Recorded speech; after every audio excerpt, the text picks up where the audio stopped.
अजय ने जया को टोकते हुए कहा, बालों में फूल लगा रही हो? तुम्हारी उम्र अब क्या फूल लगाने की है? जया का हाथ सिर के निकट पहुंच वही थम गया। उसकी नजर अजय के चेहरे पर स्थिर हो गई। उसकी हद खुले होठों से एक सवाल बाहर आने को बेचैन हो उठा। जब उम्र थी तो क्या तुमने कभी लगाया था? लगाना तो दूर, कभी कहा भी था? सुना है जोड़े में लगे फूलों के तुम प्रशंसक थे, पर मेरे मामले में बात शायद दूसरी थी ना। अब यूं घूर क्यों रही हो? चलना नहीं है? हर चीज उम्र के साथ ही अच्छी लगती है। ठीक कह रहे हो, हर बात उम्र के साथ जुड़ी होती है, पर जिसने बिना किसी इच्छा के उम्र की इतनी सीढ़ियां पार कर ली और आज बस इसी पर इच्छा का नन्हा सा अंकुर उग आया था, वह अगर फूल लगा ले तो? हाथ में पकड़ी नन्ही कली ड्रेसिंग टेबल पर रख वह उठ खड़ी हुई। जिंदगी के 47 बरस लंबे महकहीन हवा की भांति बीत गए। घर भर की आशा के केंद्र सुमित भैया बीएससी के प्रतिभाशाली छात्र थे। परीक्षा के बाद प्रतियोगिताओं में उनकी सफलता अवश्यम भावी थी। हर परीक्षा भैया ने हमेशा सबसे अच्छे अंक लेकर ही पास किए थे। परीक्षा का रिजल्ट देखते ही पिताजी की छाती गर्व से फूल उठती थी। बस सुमित की नौकरी लगी नहीं कि परिवार की सारी परेशानियां दूर हो जाएगी। जया यानी घर की पहली बेटी पढ़ाई में सुमित भैया से कम तो नहीं थी, पर लड़की चाहे सबसे अधिक अंक ले आए या चाहे जैसे तैसे परीक्षा पास कर ले, क्या फर्क पड़ता है? भैया के रिजल्ट पर जब सब गौरव से भर उठते थे तो जया ईर्ष्या से जल उठती थी। उनके प्रथम आने पर मिठाई बटेगी और मैं चाहे रिकॉर्ड भी बनाऊं, किसी के कान पर जू तक नहीं रेंगेगी। लेकिन भैया जरूर उसकी पीठ थपथपा शाबाशी देते थे, पर व्यंग से जया जहर भरे वाक्य कहने से चुकती नहीं थी। मुझे शाबाशी देने की जरूरत नहीं है भैया, मैंने कोई अनोखा काम थोड़ी ही किया है। हाँ, तुम्हारे प्रथम आने में जरूर सुरखाब के पर लगे हैं। कहा गया वाक्य समाप्त होते होते गला भर आता था जया का। शांत उदार भैया मुस्कुरा उठते, अरे पगली, तेरा प्रथम आना मुझसे 1000 गुना ज्यादा महत्वपूर्ण है। तू तो घर के कितने काम करके प्रथम आती है और मेरा काम तो बस पढ़ाई करना ही है ना। कभी भैया अपने पुरस्कार उसे थमा देते थे। ले जया, ये तेरे लिए मेरी ओर से पुरस्कार है। वो शिकायत करती है ना। अनोखी पुलक से जया का चेहरा खिल उठता था, चेहरे पर चमक आ जाती थी। सच भैया कितने अच्छे थे, कितना प्यार करते थे उसे। छोटी बहन अंजलि के साथ विधाता ने बहुत ही भद्दा मजाक किया था। जन्म से ही अजीब बीमारी थी उसे। शरीर के किसी हिस्से से अचानक अपने आप ही खून बहना शुरू हो जाता था। हर महीने डॉक्टरी दवा का बिल देख पिताजी झल्ला उठते थे।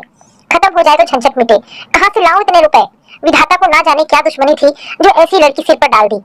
बीमार माँ का दयनीय चेहरा और भी उदासीन हो उठता था। कमरे में बैठी अंजलि अपराध बोध की लज्जा से सिर भी ना उठा पाती थी।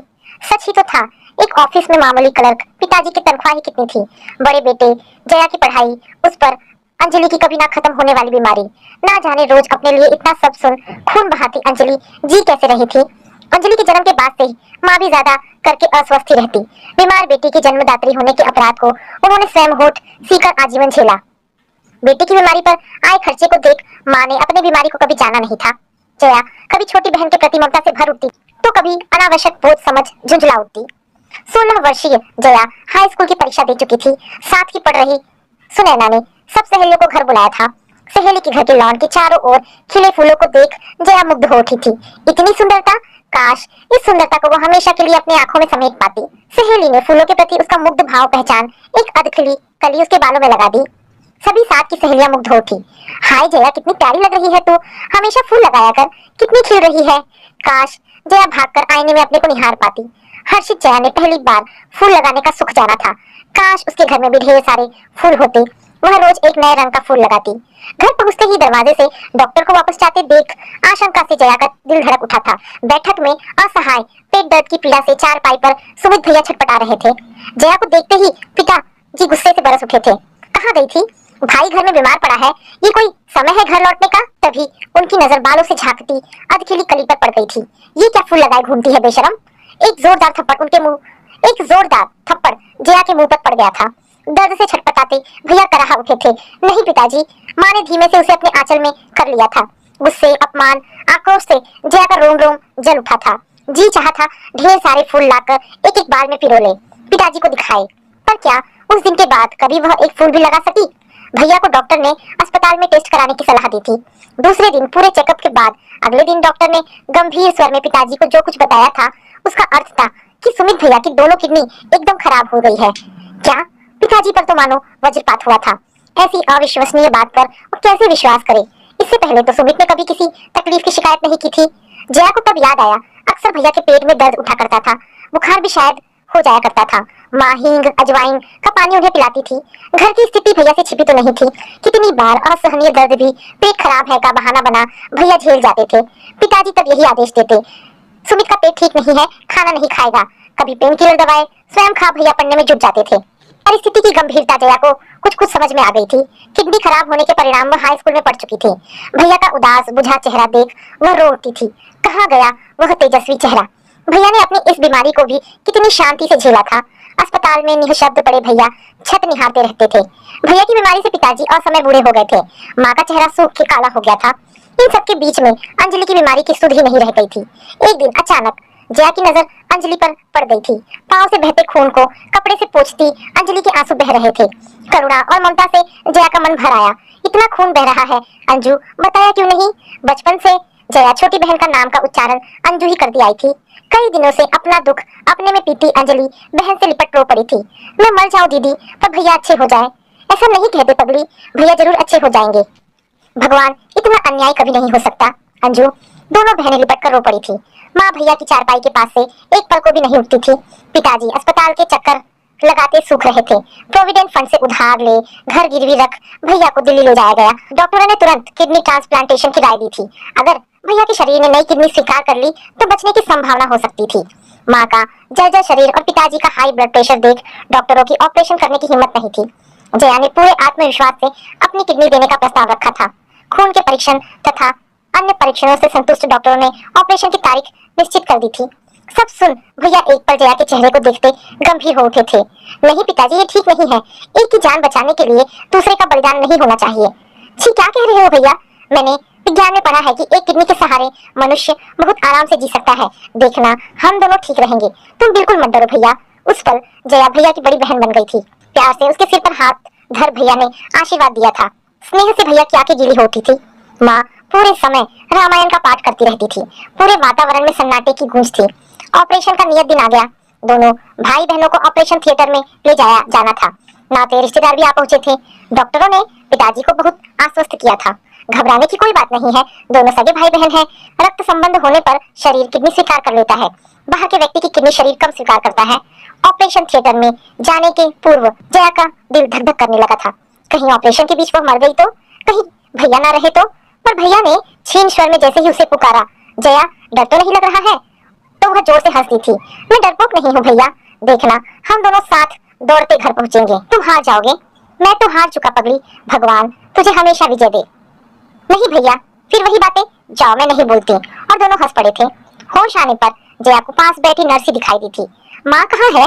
भैया कैसे हैं? नर्स ने मुंह पर उंगली रख उसे शांत रहने को कहा था। डॉक्टर आराम करने को बोला है। माँ पिताजी से बाद में मिलना। पर मेरे भैया कैसे हैं? स्वर की व्यग्रता तीव्र होती थी। हम नहीं जानता, हर पेशेंट का हिसाब हमारे पास नहीं रहता। थोड़ी देर में डॉक्टर राउंड पर आएगा, पूछ लेना। कमजोरी के कारण उठने की कोशिश करने पर भी जया उठ ना सकी। ना जाने कैसे चक्कर से आ रहे थे। नींद की गोली खा सुबह बहुत देर से जया जागी थी। उसकी आंख माँ को खोज रहे थे। माँ कहाँ है?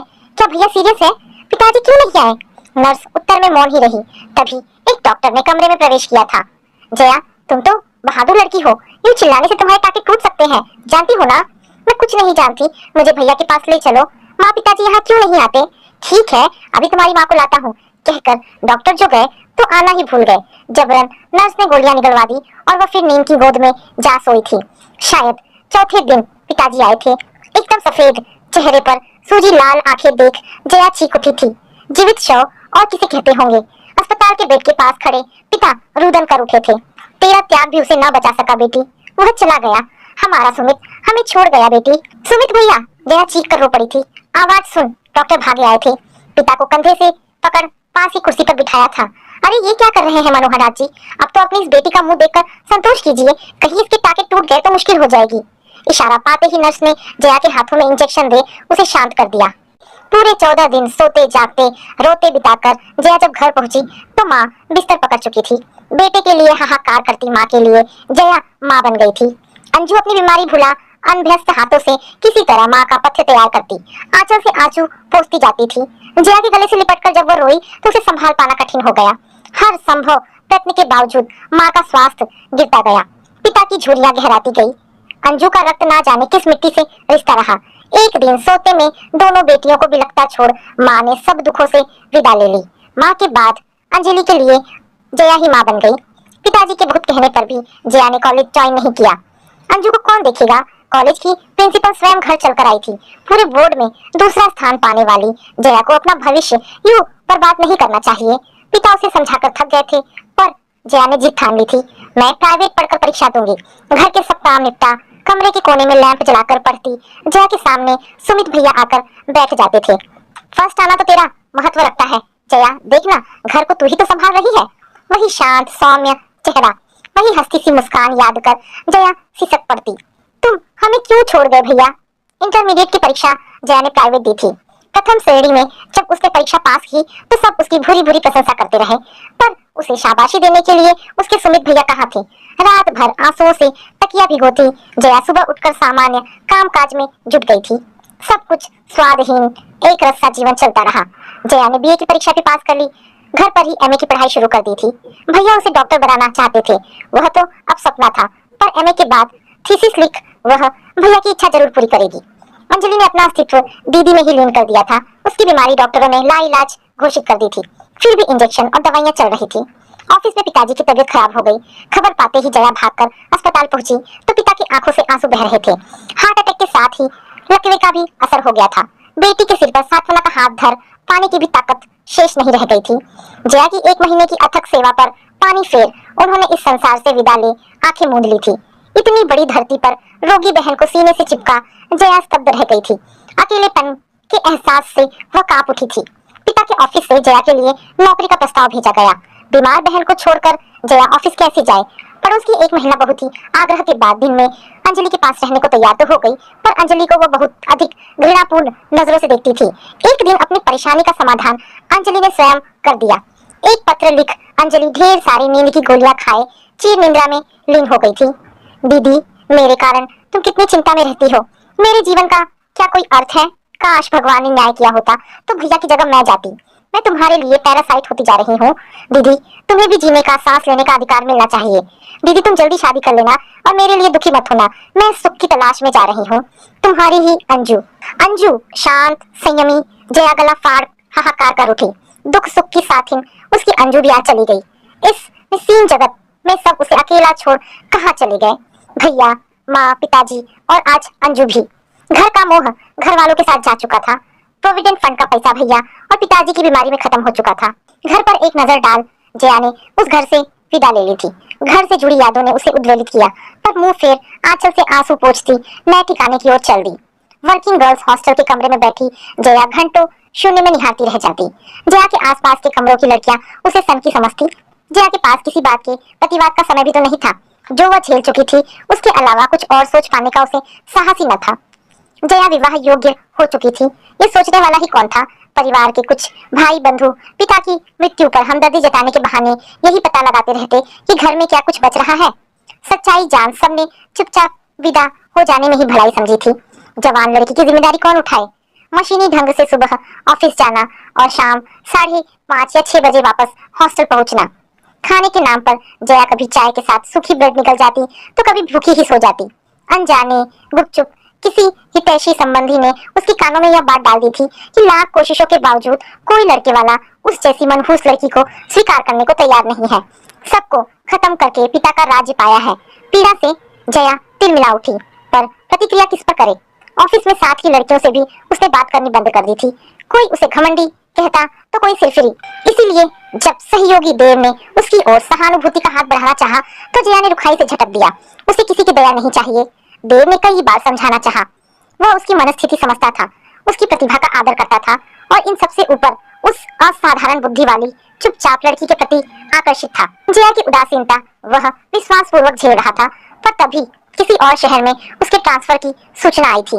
जाते जाते उसने स्नेहपूर्ण शब्दों में कहा था, कभी जरूरत पड़े तो याद करने में हिचकिचाना नहीं जया, मैं तुम्हारी पुकार पर दौड़ा आऊंगा। देव को जाते देख जया का मन भर आया, कंठ अवरुद्ध हो गया। लगा एक बार फिर अकेली छूट गई है। किंतु हितैषियों की बातें सुन सुन वह सचमुच अपने को मनहूस मानने लगी थी। जाने के बाद भी देव जया को पत्र लिखता रहा, बार बार अपने संबंध में कोई निर्णय लेने को प्रेरित करता रहा। देव के जीवन में अपनी मनहूस छाया न पड़ देने के दृढ़ निश्चय को देव के पत्र डिगा न सके। शायद अगर देव उसके पास रहता तो उसकी बातें जया के हिमशीत दिल को पिघला पाती। 2 वर्ष पूर्व अमेरिका की स्कॉलरशिप पर देव अमेरिका जा चुका है। उसके अमेरिका जाने की सूचना पर जया मानो और शून्य हो उठी थी। देव ने वही एक छात्रा से शादी कर ली थी। सुनकर जया पूरी 2 रातें ना जाने क्यों सो नहीं पाई थी। जीवन के 30 वर्ष जया ने बिना किसी सुगंध का स्पर्श किए बिता दिए। 30 वर्षीय जया के सामने जब अजय ने बिना किसी सेंटिमेंट्स के विवाह का प्रस्ताव रखा तो उसकी व्यवहारिकता की जया ने सराहना की थी। घर में बच्चों को संभालने वाला कोई नहीं, पुरानी बूढ़ी नौकरानी अब उनके पीछे भाग नहीं पाती। अगर वह उन बच्चों की मां बनना स्वीकार कर ले तो वह कृतज्ञ रहेगा। जया की मनहूसियत की शंका के बारे में वह सब जानता है और उन बातों को वह पागलपन ही समझता है। इस उम्र में बच्चों को सीधी शादी माँ चाहिए, तड़क भड़क वाली पत्नी नहीं। यूं भी अब जया को अपने भविष्य के बारे में सोचना चाहिए। बुढ़ापे में कोई 2 घुट पानी देने वाला भी तो होना चाहिए ना। बिना किसी आडंबर के जया उन 3 बिन माँ के बच्चों की माँ बन गई। बड़ी किरण को देख ना जाने क्यों अंजू याद आ गई। दोनों छोटे बेटे मानो उसी का इंतजार कर रहे थे। सौभाग्य से घर में अधिक नाते रिश्तेदार नहीं आते थे, अतः सौतेली माँ के खिलाफ भड़काने वालों का अभाव था। बच्चे जल्द ही नई माँ से घुल मिल गए। बड़ी बेटी किरण शुरू में थोड़ा सा कुचाई पर बाद में खुल गई। एक कांटा मन में कसकता रहा। बच्चों के पापा ने उसे बस बच्चों की माँ भर समझा। पत्नी का अधिकार पहली पत्नी को दे देने के बाद उनके दिल में उसके प्रति कुछ भी बाकी नहीं रह गया था। बूढ़ी नौकरानी कभी पहली बहू की बातें सुनाती थी। अजय बबुआ को फूलों से बहुत प्यार था। बहू के लिए रोज गजरा लाता था। बहू रोज नया गजरा बालों में सजाती थी। फूलों की बातें सुनती जया का मन कड़वाहट से भर उठता था। इतने बड़े घर के इतने बड़े बगीचे में ढेर सारे फूल हैं, पर एक भी फूल कभी उसके नाम का नहीं हो सका। इतने रिक्त भाव शून्य व्यक्ति से उसने विवाह क्यों किया? पर उसने तो विवाह के पहले ही सब स्पष्ट कर दिया था कि उसे पत्नी नहीं बच्चों के लिए माँ चाहिए थी। फिर अब जया क्या चाहती है, क्यों चाहती है? पिछले 17 वर्षों में जया ने अपने लिए कभी कुछ नहीं मांगा, कुछ नहीं चाहा। कभी कुछ मांगा तो बच्चों के लिए। किरण की नई ड्रेस बनवानी है, अथर्व के जूते फट गए हैं, रोहन को नए मोजे चाहिए। इन्हीं छोटी छोटी मांगों के साथ जीवन की लंबी घड़ियां बीतती गई। 16 वर्षीय जिस जया ने कभी ढेर सारे फूलों वाले घर की कल्पना की थी ताकि बालों में रोज एक नया फूल लगा सके, आज अपने घर में इतने फूल होते हुए भी वह इच्छा क्यों मर चुकी थी? इतने वर्षों में कभी उसका जी ही नहीं चाहा था कि बालों में फूल सजाए। पिछले महीने ही किरण का विवाह हो चुका था। इतने शोरगुल के बाद किरण की विदाई के बाद घर में सन्नाटा छा गया। जया का मन बहुत उदास था। तभी एक दिन अजय ने बताया कि देव हमारे ऑफिस में मैनेजर के पद पर आ गया है। आज शाम घर में आयोजित पार्टी में उसने हम दोनों को आमंत्रित किया है। ना जाने किस उल्लास में उमड़ती जया का इस पर जी चाह आया कि गुलाबी सिल्क की साड़ी के साथ जूड़े में एक नन्ही कली सजा ले। उम्र के इन 47 वर्षों में आज दूसरी बार उसे बालों में फूल लगाने की बचकानी इच्छा क्यों हुई थी? पर क्या फूल लगाने की सचमुच कोई उम्र होती है, या कोई अनछुआ पल अनजाने ही चेतना पर इस तरह हावी हो जाता है कि उम्र की सीमाएं अपने आप टूट जाती है?